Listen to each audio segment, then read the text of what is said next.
¿Por qué es la época dorada de la música? Pues por un montón de razones. La primera de ellas es por algo que ya hemos visto en el vídeo anterior. En el Renacimiento se crea la polifonía, eso de poder hacer música con varios instrumentos o varias voces a la vez en vez de solo con uno, que era la monofonía y el canto gregoriano. Con la polifonía se pueden hacer virguerías, y aunque lo hiciéramos mucho en el Renacimiento, lo hacíamos con voces humanas, sobre todo. En el Barroco los instrumentos se desarrollan muchísimo más y empezamos a tener violines, flautas, clarinetes, un montón de instrumentos que hoy en día conocemos. Y aunque las versiones de estos instrumentos aún no son las definitivas que usamos hoy en día, se parecen mucho a los instrumentos que conocéis. Es como si hasta ahora hubiéramos estado pintando la música en blanco y negro, y con la polifonía y este nuevo desarrollo de estos instrumentos tuviéramos ahora una paleta entera llena de colores con las que pintar nuestro cuadro que es la música. En el Barroco cogen la polifonía y la desarrollan hasta límites que os voy a contar. Si queréis un poco más de información, buscad en Wikipedia cómo está hecha y qué es una fuga. La de música, no la de huir de la cárcel. Durante el Barroco, la música sigue teniendo una división religiosa y no religiosa, pero dado el desarrollo de los nuevos instrumentos, también vamos a diferenciar entre música instrumental y vocal. Pero antes vamos a decir algunas características que tenía toda la música barroca en común. 1. El bajo continuo. ¿Qué es un bajo continuo? El bajo continuo es una base melódica o armónica que hacía un instrumento como podía ser el violonchelo o un clave, porque piano aún no teníamos. El clave, recordad que es el tatarabuelo del piano, sobre la que se hacía el resto de música. Los violines tocaban por encima, las flautas, lo que fuera. Y esto es súper importante porque eso asentó las bases de cómo funciona la música pop, por ejemplo, hoy en día. En la música pop hay un bajo continuo. De hecho, se basa en un bajo continuo, que se repite todo el rato. But I put up with all of the abuse because I love the music that we played. I love everything we played in orchestra, except this. I hate Pachelbel's Canon in D with a passion. I hate it so much because the cello part is the worst cello part ever written in the history of cello parts. It's 8 quarter notes that we repeated over and over again. They are as follows. D, A, B, F sharp, G, D, G, A. And that's all we got to play. We repeated those 8 notes 54 times. I counted. Because I had nothing else to do. 2. Era muy usual también encontrar piezas que consistían en melodías acompañadas, o sea, literalmente coger una melodía ya existente y ponerle una base, la que fuera. Y ya para terminar os diría que es una música que tiene más contrastes que la que venimos oyendo hasta ahora y que empezó a ser protagonista de algunos acontecimientos sociales. Eso sí, estaba financiada por gente de dinero, los llamados mecenas, que pagaban a los músicos por hacer sus composiciones y poner su nombre al lado del autor. ¿Por qué? Es una forma de ser recordado en la historia. Ahora hablemos de la música instrumental. Con instrumentos nuevos se crean nuevas formas musicales. Aunque técnicamente se llame forma, esto se refiere a tipos de piezas, que puede haber tipos de obras. La forma que todos conocemos más es la canción, pero no es la única. En el vídeo pasado vimos el madrigal, y hay más. Sinfonías, sonatas, suite, concierto, lied, chanson, cantar de gesta, cantiga, fantasía, ópera, musical... Hasta hay una que se llama ensalada. Las más importantes del barroco son la sonata, la suite y el concierto. En la música instrumental, si tú sabes de qué va cada una, cuando veas el título Sonata número no sé cuántos de Mozart en re mayor, sabrás que es un tipo de pieza compuesta para piano y o algún instrumento más. Una suite es una composición larga hecha de 5 partes inspiradas en antiguas danzas. Y un concierto está hecho para una orquesta, pero hay un instrumento que sobresale por los demás y tiene una parte solista, protagonista. Así que a partir de ahora, cuando veáis estos nombres de estas formas escritas, sabréis de qué va cada uno, sin necesidad siquiera de escuchar la pieza. Vamos con la música vocal. De nuevo vamos a distinguir entre música religiosa y música no religiosa. En el barroco se conservan las formas antiguas de música vocal religiosa como el motete, pero se añaden algunas nuevas, como por ejemplo el oratorio. Un oratorio es una pieza narrativa basada en textos bíblicos. Cantaban sobre la Biblia, pero a diferencia de por ejemplo la ópera no había ninguna representación. Simplemente cantaban los textos y ya. El más famoso es el Mesías de Händel, que contiene la famosa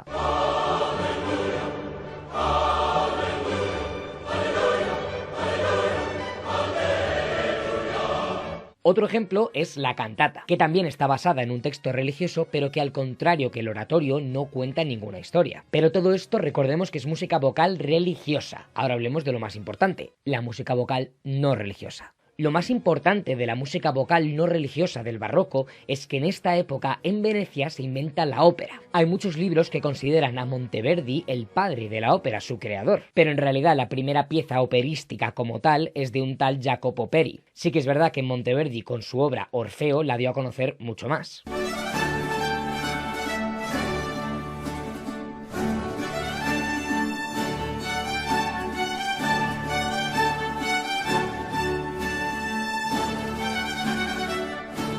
¿Y en qué consiste una ópera exactamente? Wagner, un compositor del que ya hablaremos, decía que la ópera era el arte de las artes, la obra de arte completa. Una ópera cuenta una historia. ¿En qué idioma? Suele estar en italiano, francés o alemán, pero también existe ópera en otros idiomas, por supuesto. En España tenemos ópera en castellano y se llama zarzuela. Hasta existe un teatro de la zarzuela en Madrid. Tiene varias partes, algunas son cantadas y otras no. Y como las obras de teatro suelen estar divididas en actos. Cuando veis cómo canta alguien que hace óperas, seguramente a más de uno le entre la risa.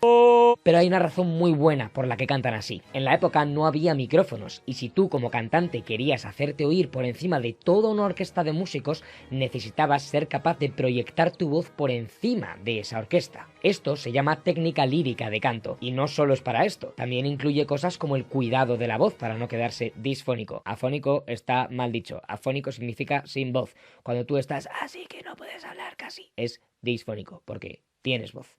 Poca, pero tienes. Como pasa con los musicales, la ópera suele ser algo bastante caro, pero nuevamente tenemos una razón bastante lógica para ello. Cuando tú haces una ópera tienes que contar con que hay director, orquesta, coro, cantantes, compositor, el de la taquilla, el director del teatro, un montón de gente. Si es que si tú compones una ópera y consigues que se estrenen en un teatro, posiblemente estés dando trabajo a unas 150 personas. Y no es como una película, que la grabas y ya está, te la puedes llevar de un sitio a otro. No, una ópera se representa una y otra vez. Así que por eso es tan cara. No obstante, hay un montón de descuentos, sobre todo si eres joven, para poder ir a ver ópera a un precio asequible. E incluso existe una cosa llamada las entradas de última hora, que consiste en que si la ópera empieza a las 6, tú puedes acercarte al teatro un poco antes y si tienes suerte y quedan entradas, te las venderán a un precio mucho más barato. Yo he ido a la ópera por 3 euros, 6 euros y 18 euros. Nunca he pagado más. Aunque no sean óperas barrocas, quiero que conozcáis dos ejemplos de dos arias de ópera muy famosas. Un aria es sinónimo de canción dentro de una ópera. La primera es La Reina de la Noche de Mozart.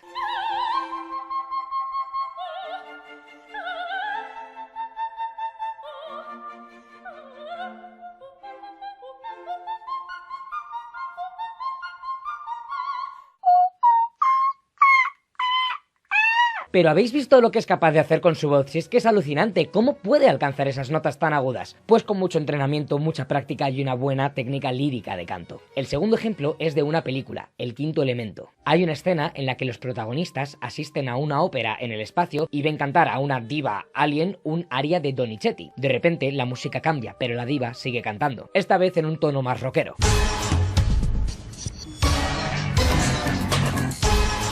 Cuando se grabó esta pieza para la película, tuvieron que usar moduladores de voz como el autotune que conocéis para modificar la voz de la soprano que la grabó. Porque era una pieza imposible de interpretar por un ser humano, de los cambios que tenía, de los saltos que hacía la voz, era físicamente imposible. Hasta hace 2 años, al parecer, en YouTube, nos encontramos una versión de una soprano que es capaz de cantar este aria sin ayuda de un ordenador.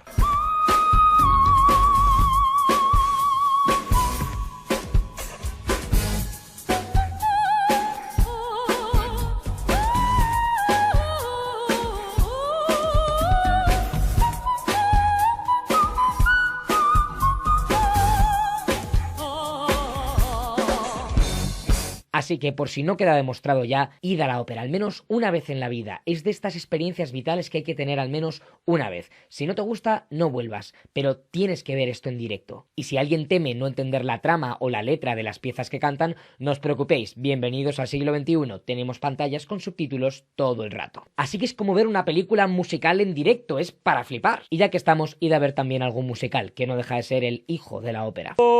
Para terminar, vamos a hablar de 5 compositores de los que quiero que os aprendáis sí o sí sus nombres y algunas piezas suyas. Del primero ya hemos hablado, Monteverdi, el que dio a conocer la ópera. Eso es lo más importante de él. Su primera ópera y más famosa, Orfeo. Del segundo conocéis su música seguro. Hablamos de Antonio Vivaldi, un cura pelirrojo que vivía en Venecia y era un grandísimo virtuoso del violín y un gran profesor. Eso sí, solo daba clase a chicas y mujeres jóvenes. Él es responsable de que las sinfonías para orquesta se dividan en 3 movimientos y estos sean muy distintos entre sí. También compuso un montón de óperas. Tengo un secretito, que me encanta la música de Vivaldi. Todo escucharlo. El tercero que quiero que conozcáis es Händel, que lo podéis ver escrito con una diéresis encima de la A o Haendel. ¿Por qué? Bueno, porque uno es su nombre alemán y otro es su nombre inglés. Y esto es muy importante porque hasta ahora la mayoría de música clásica conocida estaba o en latín o en alemán.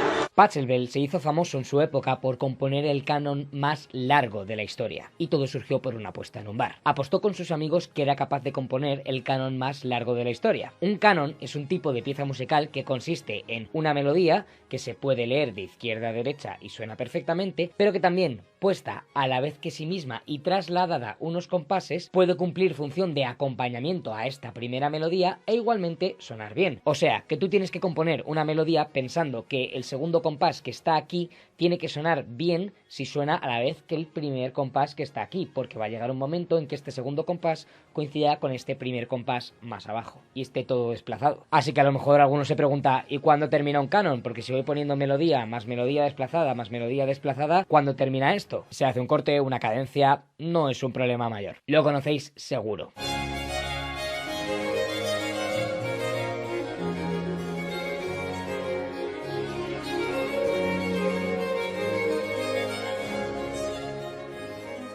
Pero de todos los compositores que hay, el más importante de todos es Johann Sebastian Bach.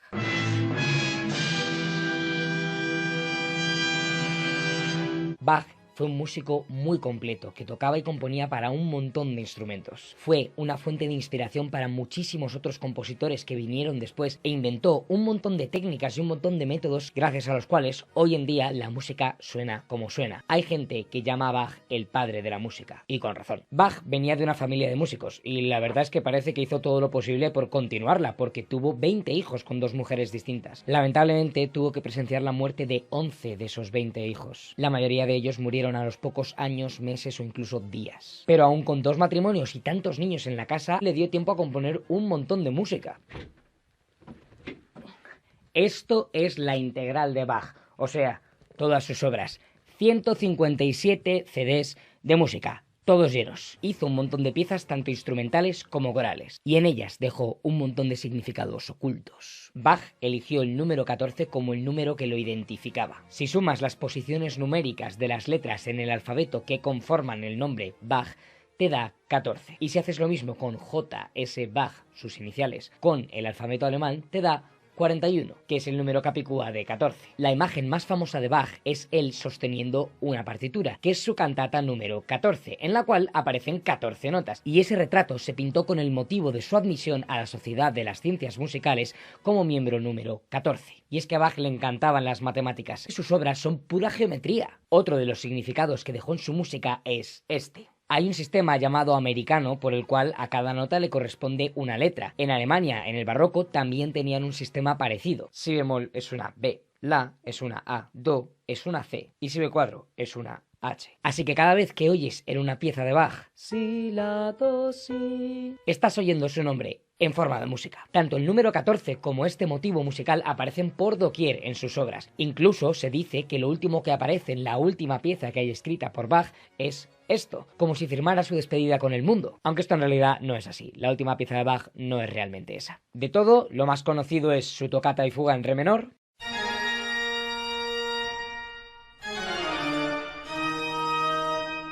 un preludio para piano,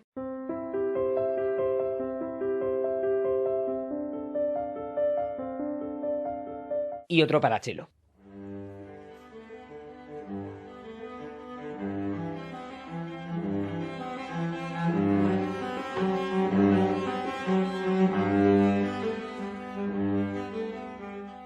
No podemos terminar este vídeo sin mencionar una pieza que no es tan conocida, pero que representa muy bien cómo era él como compositor y su obsesión por las matemáticas: el Canon del Cangrejo, que es una partitura que se puede tocar de izquierda a derecha, de derecha a izquierda, de izquierda a derecha a la vez, y lo mismo pero separado por mitades. O sea, que de una sola partitura sacas 4 piezas.